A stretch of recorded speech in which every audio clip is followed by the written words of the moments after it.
Welcome to the John Kline Homestead. I'm Paul Roth, president of the John Kline Homestead Board of Directors. We are here at the original home of Elder John Kline. He built this house in 1822. The driveway that comes in from the East Springbrook Road, which is the original gravel road at the time of Elder Kline, is the original driveway that he would have come. He would have ridden his horse from his travels to a gate out at the end, unlock the gate, and the horse would go on its own back to the barn that stood back here to the north. But I want to take you inside. Let's come on in and I'll show you. Here's the original key to the house. That's how we've gotten into the house each time we come here. You'll notice this front door. It's a shorter door, but it has original features to it, including this unique door handle here. You press down and push it in. And on the door, you'll see these two designs. It's often called an open cross and an open Bible down below. This pattern for the doors is throughout the house. In addition, there are 4 beveled hinges on this door, so that when you let go of it, it will close on its own by gravity. Great feature. No one can be accused of leaving the door open, I guess, after that, since it closes on its own. When you come into the entryway, these 2 walls each would have had hinges on them near the ceiling, and when it was time for this family to host worship on a Sunday morning, they would take the pegs out of the floor and swing the walls in the opposite directions and hang them on the ceiling. In this room, which I call the parlor, you can see the hooks in the ceiling where they would have suspended these walls. In this room, you can see original features to it, the original wainscoting, the deep windowsills, and the windows to the front of the house, called 9s over 6s, are original. And I think the wallpaper is also original to the house. It also has this sturdy central wall here, a couple layers of brick to support the house. This is a room that I think Elder Kline would have brought Dr. Newham, who had perfected a particular practice for treating people with nerve problems. Elder Kline's wife, Anna, had only one child who was stillborn, and after that she was in a state of despondency for all of their married life. Elder Kline learned about Dr. Newham's development and invited him to come here to the house. So I would imagine he would have been in this room, would have put Anna on a chair, hooked up the electrodes to her, and just cranked away for a while. Elder Kline writes in his diary that it was pretty effective for her. She seemed to come back to a fairly normal, stable mood for several days. There were other times when he would take her by buggy to Orkney Springs, to the sulfur waters there, mineral waters there, and rest for several days, and that seemed to work for her as well. Let's come into this room. This would have been the original kitchen to the house. Again, you see the wainscoting and the deep windowsills. In this corner, there probably would have been a wood-burning stove. There is a chimney there, and downstairs and up in the attic area, it shows that chimney going through. This would have been the original back window to the house, and this was the original back door. In this, the family who lived here before said when you went out the back door, turning to the left immediately was the summer kitchen, so you keep the heat outside in the summer, and to the right they had an ice house, where they would harvest ice from the Linville Creek a quarter of a mile to the west, bring it up here and pack it in sawdust and wood chips, and keep it really throughout the year until the next wintertime harvest. They've opened it up to make a walkway through into this large room that I call the fireplace room, because there are 2 original mantles and fireplaces here to the house. Now, it's a very large room now. Initially, it was divided by a hanging wall that had hinges in the ceiling, and you can tell here there's a light-colored area where this wall once hung. When it was, again, time for worship, they would move furniture out of the way, take the pegs out of the floor, and swing the wall this way. So you'd open up this large space. The floor here in this room is the original flooring to the house, built in 1822. The rest of the flooring is an overlayment because I think there was probably some settling of the house and they wanted to keep it more firm. You'll notice too that here are two cupboards built into the side of this room. The reason for that is, in the 19th century, as was an European custom, you were charged property tax based on the number of rooms in your house, and a closet was considered a room. So, ingeniously, they put their closets into the side walls. You can see that upstairs as well. These were functioning fireplaces, although right now they're more decorative. We have not used them since then. Back to the meeting house time, when the 8 to 12 families came, about 75 to 100 people, they would sit in here. I'm not sure which side the men sat or which side the women sat, but the leaders of the worship probably would have stood in this corner so that they could address people both ways. So it was a very large house. The other two houses that were meeting houses for the congregation were what's now the Tunker House, or the Ziegler House, just across the road, built in the 1790s. And then to the west, on the west side of the Linville Creek, is John Kline's younger brother Samuel Kline's house, built in 1830. This is on the site of their grandparents' place, the farm, when they emigrated here from Pennsylvania in the late 1700s. But let me take you to the basement to show you some of the construction there, and then we'll go upstairs.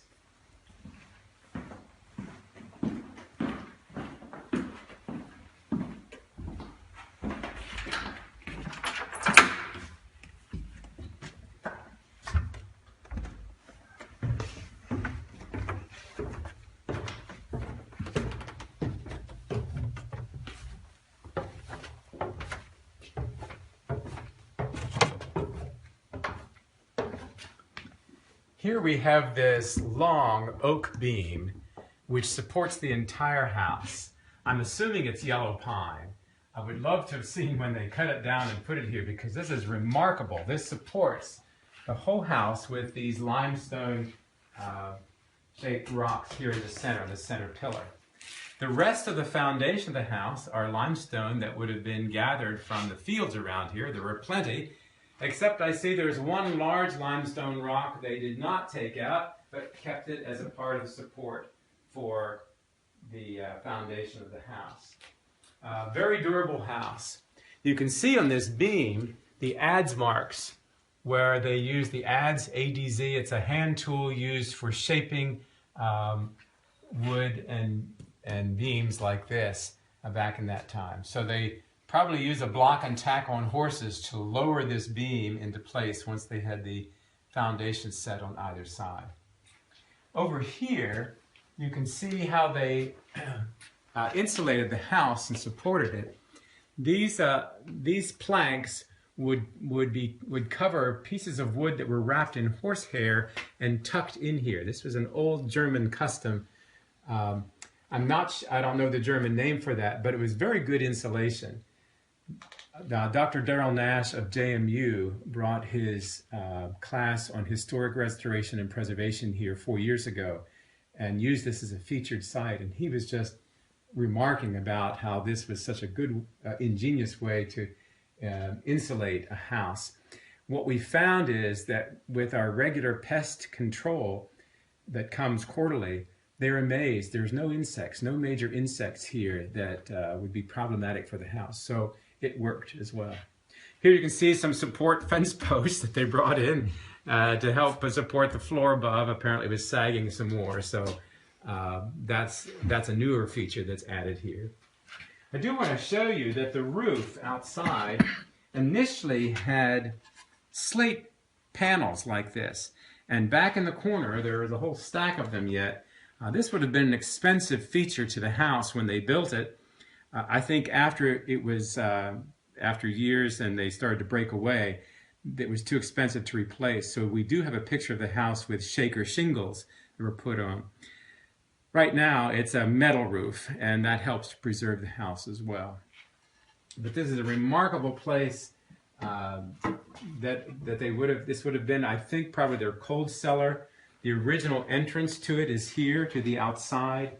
They would not have had an inside entrance to the basement as we have here. I think that came when they changed the stairways in the house back in the 20th century.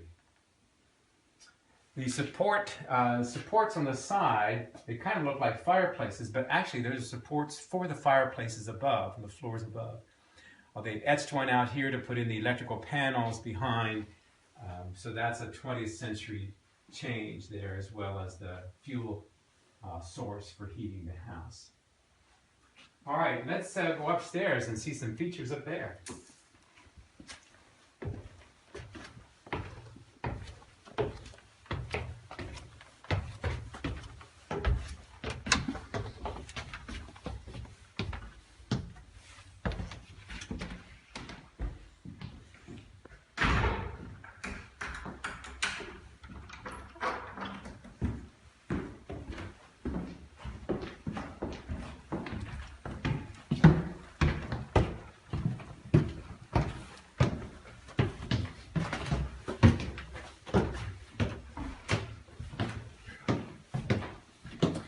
Here we are on original flooring in this upstairs area, and we can see here on the side there's a support, I think, for when the stairs went in the opposite direction. You can see, and by touch you can also feel it's just a little different sort of thing. This doorway would not have been here. This is a 19th century or 20th century addition with a bathroom and an extra bedrooms. That would have been outside the house at the time. But as you come in here, what you'll notice are the short doorways and the thin walls. These were short people. Elder Kline, I think, was only about 5'6" himself, and he might have been tall for that time. But they're much shorter people than we are. So each of these rooms has original flooring. Where there's a bookshelf in a room, it probably means that was the original window. We have mattresses in here because we have work camps from the Church of Brethren who come here each summer to help work on the property. Or we have people going to disaster relief work someplace to the south, and they use this as a stopping point halfway overnight. This room, you can see, does have a fireplace. It's been bricked up. They no longer use it, but this would have helped to heat this room and this floor. And here again is a small closet like we saw downstairs. There is a closet added here, but that would have been a 20th century feature. But again, this is, if you look around, you can see up high the hooks where they would have hung their clothing. And they might have had other pieces of furniture to put in a room to store other clothing. This room shows a roped bed, and it would have had a straw tick, or that's the mattress. This is on loan to us, but you can see the rope bed to keep it firm, and then your straw tick and an old coverlet put on here with a long bolster on the bed.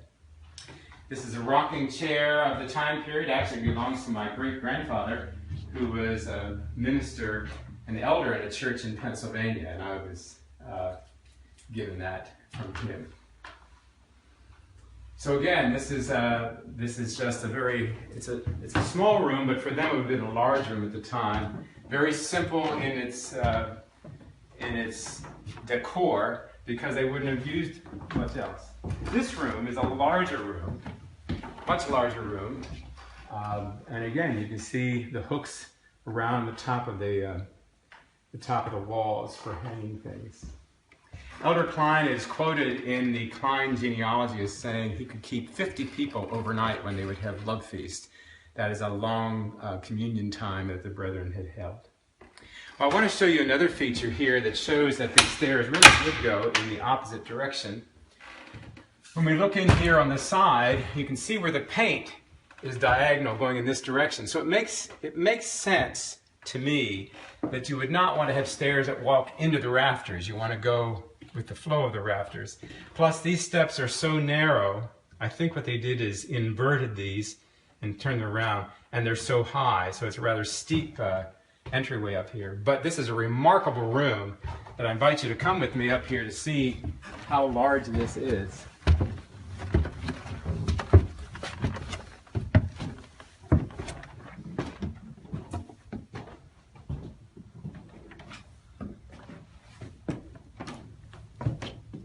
Here we are in this attic space that shows on the ends, the chimneys on the outside of the house, which is a German construction. And if you'll notice here to my left, there are two chimneys that come together to form one. That's from the fireplaces below. This is the original construction of the roof of this attic of the house. And the beams show mortise and tenon, meaning that the beams are notched to fit into other beams, and then there are pegs that hold them in place. A very common practice that time period. This is the original lath to the house. That's these pieces that go across to hold the outside roof in place. So I'm assuming they would have used this for maybe sleeping people when they have love feast, but I also assume that during the winter months, and perhaps summer, they would use this for drying perhaps clothes if it was wet weather, but certainly drying vegetables from the garden. One way of preserving some of the foods. We have some old rugs here that I think are of the time period. We've had some others look at these and they thought the same thing. But this is an enormous room, as you can see. Much larger. You would not expect this seeing the house from the outside.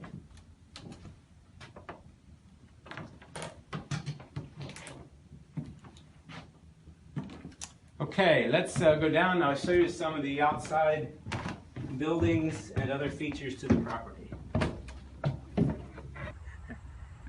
Every homestead here in the Shenandoah Valley would have had a kitchen garden. Usually it would have been right out the back door of the house and probably would have been a sloped area so it would have good drainage.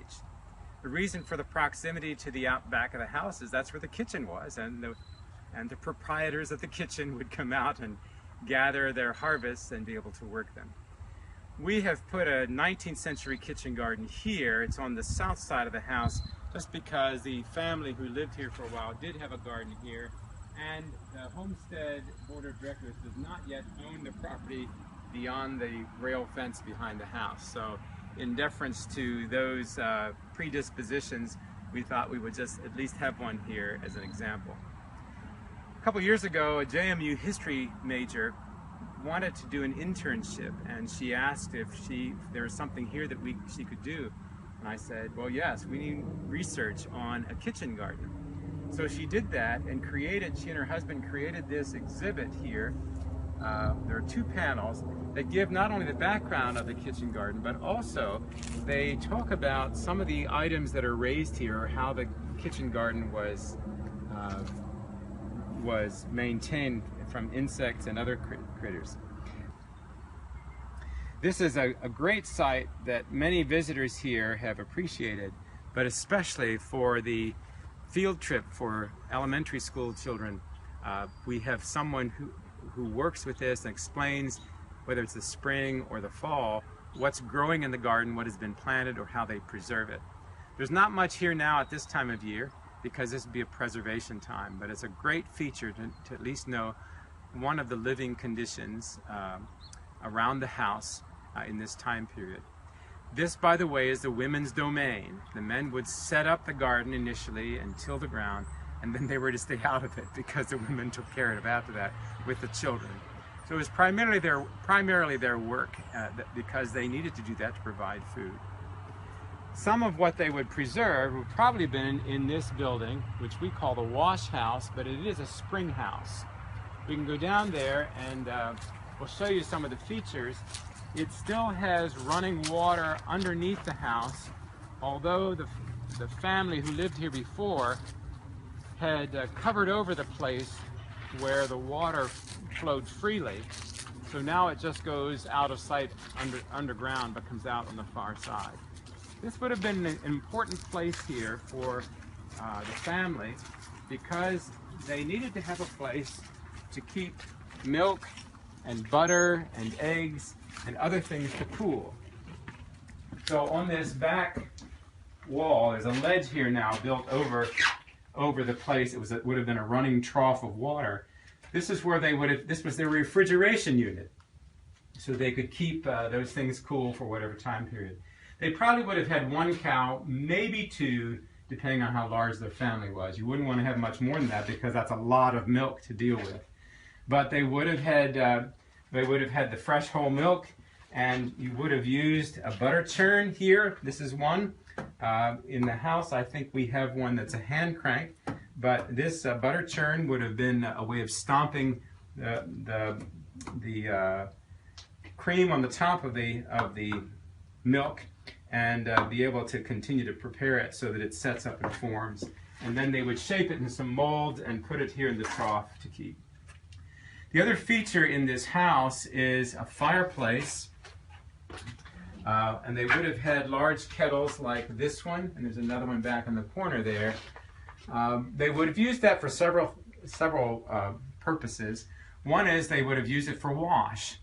They would have, there were hooks on the sides of the fireplace opening, and they would hang these kettles in there to boil their water, and then they would swing them out, and then they would put the clothes in there, the dirty clothes in there, and use a piece of wood, kind of a stomper or an agitator, to keep it moving. But they also had their own soap, which they made from hogs they had killed. The fat they'd put into make a kind of a lye, get lye soap out of that. The heavier fat, they put wood ashes or whatever, so a very coarse soap. But it was their way of naturally making soap to clean. So this would have been a place where they would have done the wash. And as I suggested, perhaps by slaughtering hogs, they would have used this as a place for cooking those meats and saving those other parts of that animal to store or preserve for eating. I'll show you a place where they kept some of those in just a moment, but let's go look at the spring outside.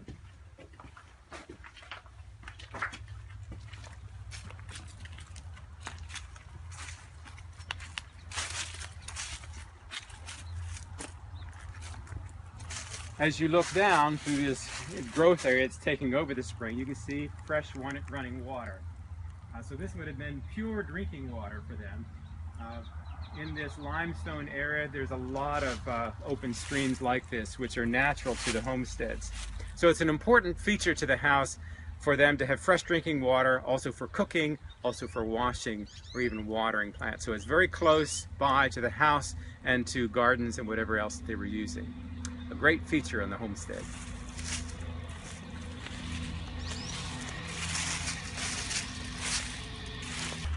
This sandstone building is the meat house or the smokehouse. Originally it would have had a shaker shingle roof that was replaced some time later with this all metal roof. This is where they stored their meat for curing. So if whatever they butchered down in the wash house or the spring house, they would have brought it up here and probably seized it, but they would have hung it in here over a smoldering fire. You'll notice the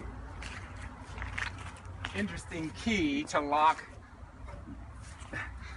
this building. But when you walk in and walk to the back and look up, you can see the charred areas above where they would have it would have been the smoking, the smoke from the smoldering fire that would have cured the meat. And they would have hung the meat in here at different places for a season until they were cured enough, until they would need it. One of the things about the homesteads here in the valley, especially during the Civil War, is this is one place that was ransacked. When troops were coming through, they were looking for whatever they could for food. They'd take things out of the garden and they would take them out of the meat house or the smokehouse. They would even take it out of cold cellars, so they would have maybe made their way into the basement that I showed you earlier.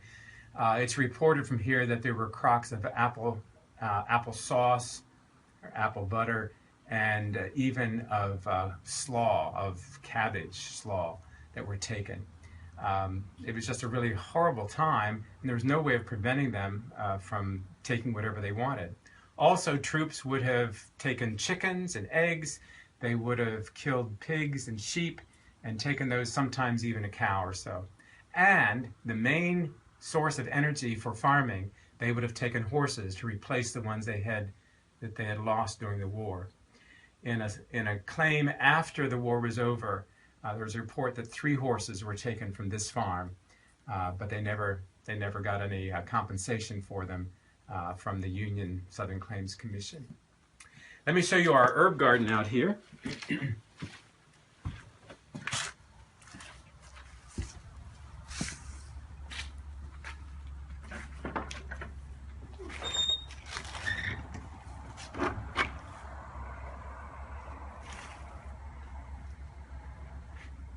This garden is on the west side of the house, out of the back of the house.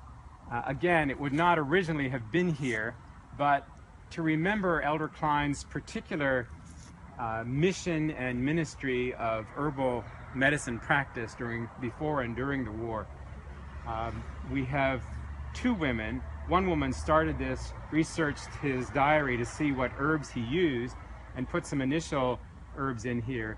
And then a strong supporter of the Homestead, a master gardener, has taken this over, added others, herbs to this, and even has created some placards that help people to identify the herbs and what they were used for. So this is a way of remembering Elder Kline's work, especially when there was so much disease here in the 19th century that were epidemic: diphtheria, typhoid fever, influenza especially, that they were just taking members of family, just large families were decimated by the illness that came. A lot of them had to do with poor sanitation practices. But let me show you some of these cards here to see what was listed.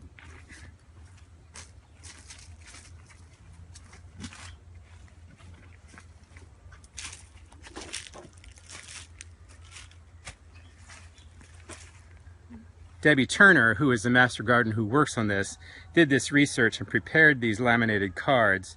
It's very helpful. She identifies particularly what the herb was, gives its botanical name, and then what parts of that herb were used for medicines, and then she has the medicinal use of it, what kind of things they'd be treating, and then she has a color photo of these. Very helpful practice. Elder Kline learned from Dr. Samuel Thompson of Vermont about this practice, wrote to ask if he would have permission to use that. So he paid him $20 and then began to practice this. The herbal medicine practitioners here in the valley, there were several, often would trade their information with each other to see what worked best. Samuel Shacklet in Harrisonburg had a dry goods store, and he would often order herbs like this in bulk, so that the practitioners could come in and use them, or anyone else for that matter could use them. There is existing a handwritten bill of sale to Elder John Kline for some things he purchased there in the 19th century. So it was very helpful.